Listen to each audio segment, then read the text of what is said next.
We got married in April 2019 on the 27th. A month after, I moved to my base in UAE. On 5 months after, my husband joined me. Ever since then, we've been trusting God from the fruit of the womb. At some point, I become so worried, getting calls from family, friends, like asking what's happening. So I visited several hospitals, and they kept saying that I was okay. My husband, he doesn't believe in doctor reports, he believes in faith. So I persuaded him to go to the hospital for the last time. As in, this is the first time he's going with me. So we visited the hospital once and he was told he has a low sperm count. When we got back home, we had a conversation. Like he told me, why am I so worried? Like he's the one that has a low sperm count.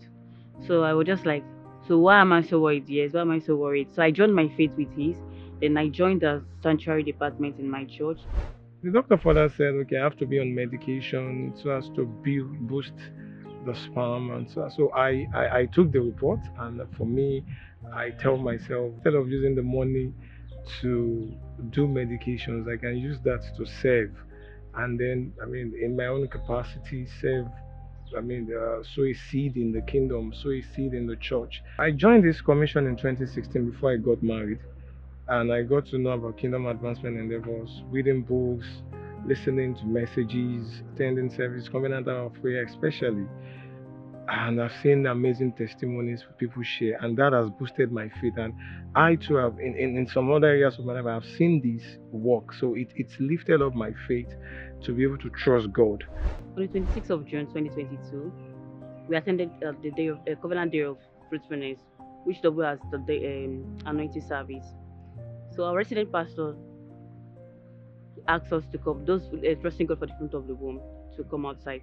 I was the first person to run outside, and I was the first person to be anointed that day. So after anointing us that day, he asked us to write the name of our baby at the back of our Bible, which is after Revelation. So with my faith, I don't have a physical Bible. I had my iPad with me.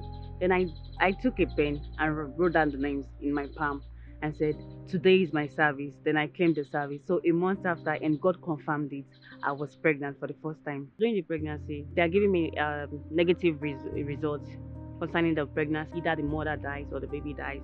So that was when I decided to come to Nigeria. So when I got back to Nigeria, I visited my zonal pastor, and he kept encouraging me to believe and have faith. So after then, I couldn't come to Kenaland because I was very heavy. So my mother came, she served me a communion, and my husband also served me, gave me an anointing oil. So that anointing oil has been my cream, and the communion has been my water, and the flesh has been my bread. So I started eating it every day, and anytime I bathe, I will use the anointing oil to cream my body. On the day of delivery, I labored for 24 hours, and while I was taking the communion, I was taking the anointing oil also.